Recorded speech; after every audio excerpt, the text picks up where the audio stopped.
Jadi teman-teman, yang kelima kita akan membahas tentang pendahuluan.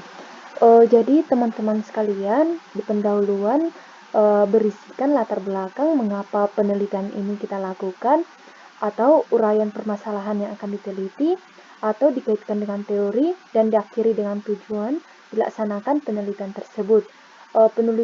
Penulisan diketik dengan 2 spasi, kurang lebih 4-6 halaman.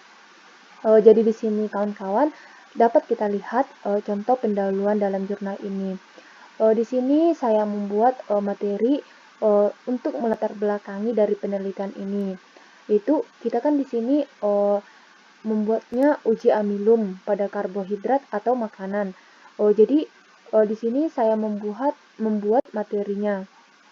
Di sini tentang pengertian karbohidrat, jenis-jenis karbohidrat, dan bagaimana sih menguji karbohidrat pada makanan itu? Dapat kita lihat yaitu melalui uji Molix, yang kedua uji Seliwanov, yang ketiga uji Benedict, yang keempat uji iodine. Jadi yang kita lakukan dalam menguji karbohidrat dalam makanan, kita menggunakan uji iodine.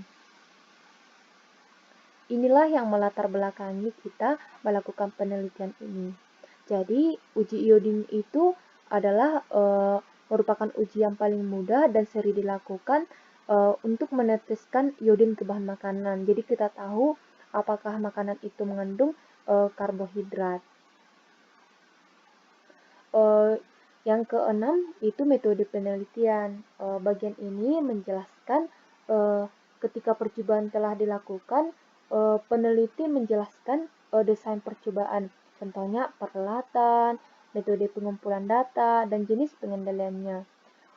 Jika percobaan dilakukan di alam, maka penulis menggambarkan daerah penelitian, lokasi, dan juga menjelaskan pekerjaan yang dilakukan. Ini contoh materi dan metodenya. Aturan umum yang perlu diingat adalah bagian metode penelitian. Yang perlu diingat adalah bagian ini harus memaparkan secara rinci dan jelas sehingga pembaca memiliki pengetahuan dan teknik dasar agar bisa dipublikasikan.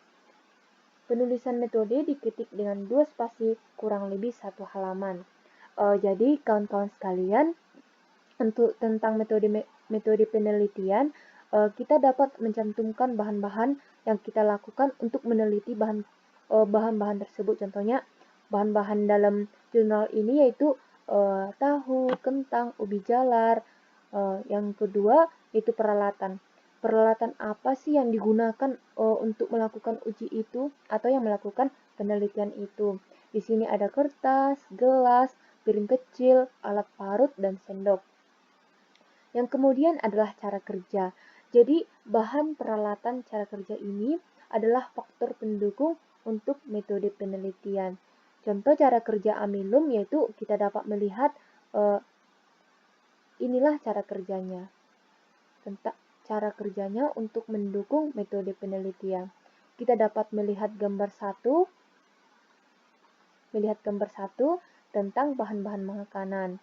Yang kedua, kita dapat melihat larutan iodin untuk menguji karbohidrat.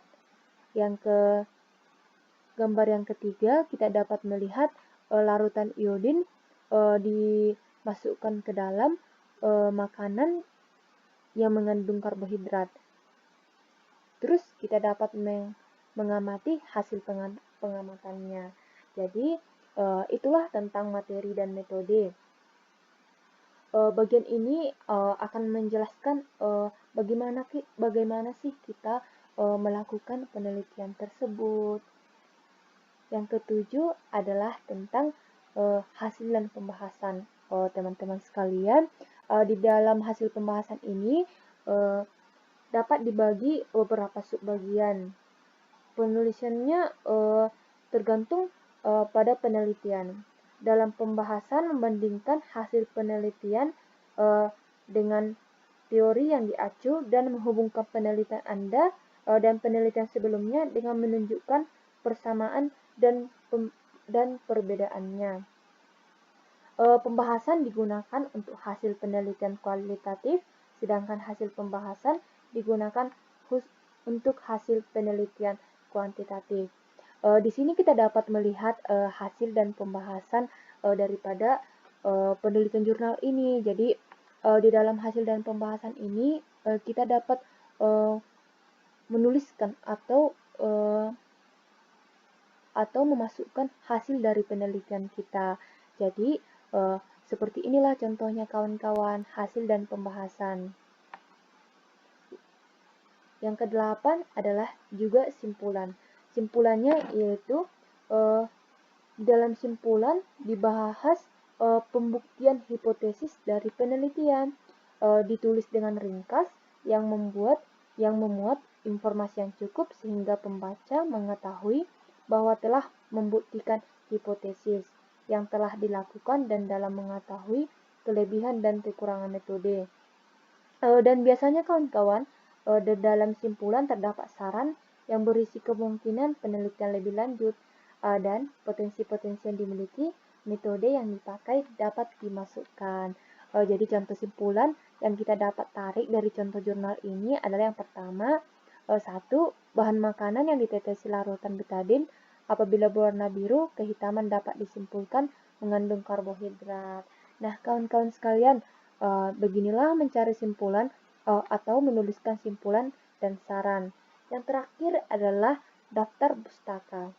Jadi daftar pustaka ini kawan-kawan adalah setiap jurnal harus memiliki daftar pustaka supaya tidak ada kata plagiarisme. Daftar pustaka pada karya ilmiah ditulis langsung setelah teks berakhir.